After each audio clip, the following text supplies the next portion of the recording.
So, Fnatic won LOCKIN. And since then there's been a couple of arguments and videos and content made about how they were able to do it. Stuff like the half armor strategy they were running, the new players Leo and Chronicle coming in, performing as well as they did. Was it the new meta, the new map pool, all of the above? Most likely, but there's an element of Fnatic that I wanted to raise when it came to how they were using their IGL Boaster. From being a VCT analyst and watching this team since their inception to now, there has been a genius change this team has made in order to get the most out of their IGL, which I actually do think went a good distance as to why they ended up winning the event. And don't just take my word for it, I sat down with the coach for Fnatic Mini to ask him about the event, how this team Fnatic has formed over the years, and how in their eyes they were able to win such a prestigious event. Before we go exactly over the changes that have happened for Boaster and for Fnatic over the years, we need to go back to where it all began, in the early Summon FC days before the team was even signed.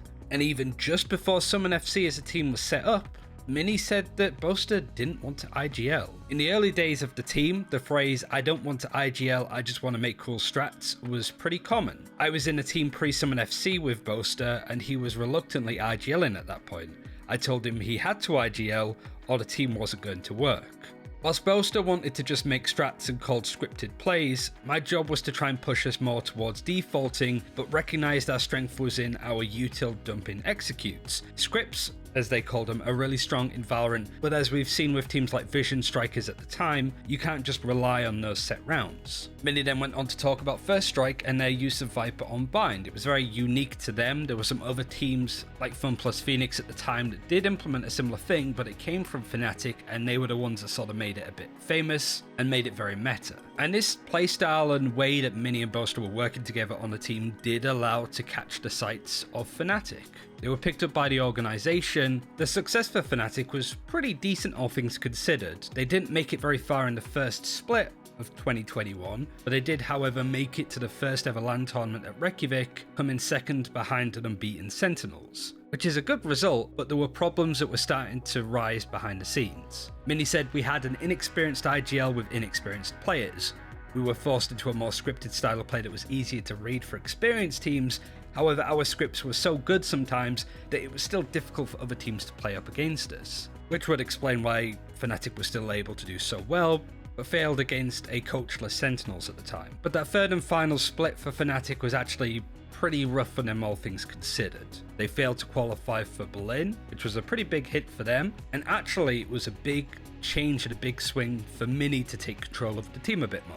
Since our failure to qualify for Masters Berlin in 2021, I took the reins in terms of overall strategic approach. I would get more of a final say on the roles, the team comps and the maps, etc. And if Jake had a strange idea, I just needed convincing in order for us to do it. He did also go on to say that he's not that hard to convince, but he does have a fairly decent sense of good and bad. We also always sense check with players at certain points, but that usually comes in after a few practices. Nowadays, a combination of shared map theory and an increase in matureness of Boaster's calling means that he doesn't need to be the creator of everything. Instead of using Boaster's creativity to make strats and nice little set plays to go wild, we at Fnatic play a more standard Valorant where his creativity is implied to the details. Ascent, for example, is the most standard boring shitfest comp-wise, again to quote, and yet innovations on the map were found by Boaster. For example, this common slow knife on A main was a Boaster lineup that a lot of people started to use too.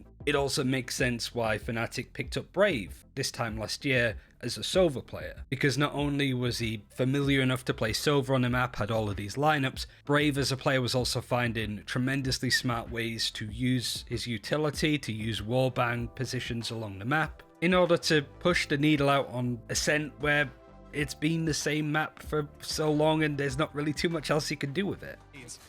The drone going to give away that he's up close. Here's the op rotating in though. Durkin not going to hit the shot. Oh, but the wall bangs for Brave. Even if you look at the recent performances at LOCKIN, there's a fair few examples of what Mini is talking about. I think my favourite is this play where he baits himself for the rest of his team to get a kill. And you could hear it with his comms as well from the Fnatic videos that they were putting out. Never. Nice. Last I'm gonna bait, wait. Beat now. Nice, good job, good bait, nice. I can rest. This is pretty much everything that Mini was saying. Like, the defaults to the set plays are a bit more static, a bit more straightforward and typical of what you see from teams in Valorant, but there's still moments for Boaster to shine at doing what he does best. Doing creative stuff and using that big brain in order to either help himself or help his teams get the kills and get the rounds that they need. So the overall change of how Fnatic structured their team and how much pressure they were sort of putting on Boaster without knowing, they managed to alleviate that a little bit. But they also did it a bit more with the new players that they brought in as well as new staff. On the new players that they brought in the off-season, Leo and Chronicle, Mini did say that that was one of the big reasons as why they did so well at LOCKIN, but did go on to say that our process and work ethic hasn't changed that much since Fnatic has started up. Almost every event that we played at, we played poorly because we had somebody lagging behind a lot on the scoreboards. It doesn't feel like that will happen much anymore with this team. He also went on to say that he does think that they are a team that's the best at integrating new players. We always have a good team environment and our structure is efficient, if not sometimes a bit intense. Leo and Chronicle weren't the only people that Fnatic brought in for LOCKIN. They brought in the assistant coach SLK, as well as Anders, previous analyst for the team, that came in to do bits of work and Mini spoke over what they were working on. For SLK, he was working one-on-one with players for their role, for example, helping Chronicle or Alpha lurk as a sentinel, how to approach it, where to do it, the timings, but also helping Durka, for example, with where to position with the op. SLK also developed theories on using the economy since he's been with the team at Champions 2022. Anders came in with some playbooks for a couple of maps, certain comps and ideas that they could run with, and also helped a little bit with the vetoes, the map picks and bans that were coming in for some of those series. When it came to these particular areas of one-on-one micromanaging for players or developing strats for new maps, Mini said that when it came to Boaster and Mini doing it in the past, there was very little time because there was so much theory to do for everybody to be involved in. Boaster has also said in the past on his streams and in VOD review content that he's done that he spent a good amount of time helping his teammates on their roles, teaching them lineups, general things that they needed to know for these executed set plays that Boaster was coming up with. So there probably was an element of Boaster having to micromanage and worry about what his teammates were doing and whether they were sticking to the script that he was trying to write. And that clearly having coaches to focus on one-on-one time with players to get better at their role or to come up with comps and ideas for new and old maps that were returning to the scene. All of this stuff would naturally give Boaster less to worry about. One of the common things that people have been saying for LOCKIN in particular is that Boaster was having a big performance, that mechanically he was looking a lot sharper, he was performing better in comparison to previous events, and with everything that I've gone over, how the team has changed and adjusted and added new people in to lift some of the weight off Boaster, it would make sense.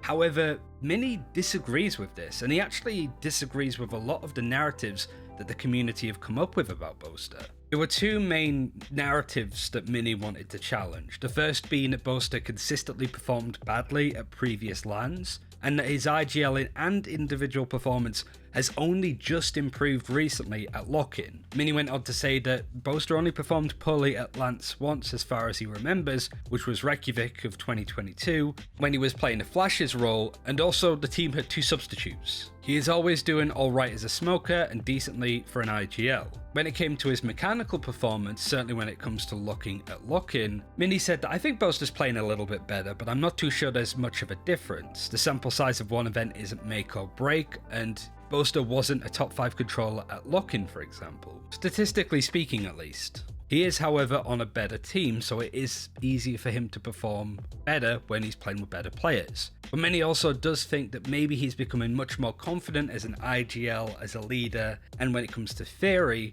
which allows him to potentially play better, but that Mini hasn't specifically reviewed the stats of LOCKIN just yet. On the subject of leadership and his IGL, Mini said that Boaster has improved massively in these elements since Iceland of last year, but a lot of Boaster's improvement got miscredited to Enzo, who was a player that acted as a substitute for Fnatic but then went on to play for the team for the rest of 2022. Enzo is also an IGL, and so a lot of people assumed that these two would be sharing the weight a little bit, but Mini said that Enzo was a great leader, and is a great leader on teams like Apex, which is what he's on currently, but Boaster was calling most of the mid rounds and doing most of the calling for Fnatic back then. When it came to LOCKIN specifically, Mini said that they didn't have much time to prepare. They had a whole week of media to do, there was obviously earthquakes in Turkey, and a few of the players were relocating to Berlin before the season started. And in fact, the majority of scrims that they had, they were playing with Kamik, who was their substitute player, because of all of the stuff that was going on.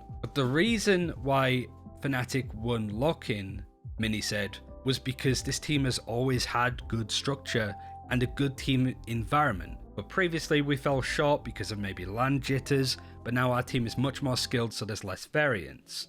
I think that's been the most interesting aspect about all of this for me, is that you can sort of notice and feel that this Fnatic team not only has much better firepower with the players that it has on their roster, but it's a much more collaborative approach. People know their roles, they're playing them, and if they don't, not only do you have Boaster and Mini there to try and support them, but also Anders and SLK to help them understand what they should be doing on the map, what lineups they should know, helping them perform their role better, which ultimately takes a lot of the work off of Boaster's shoulders. And whilst you can look at stuff like the half armor strategy, the meta definitely favouring putting Durka back on the duelist instead of the chamber, Alpha being back on a comfort pick of Killjoy, it's the best meta for this team to be playing in. The map pool has changed up a good amount. It's a single elim tournament, which might suit them a bit more. But I do think that one of the elements of what made Fnatic so strong this event, and most certainly is going to make them look strong for the rest of the year, is how they've got the most out of Boaster as a player.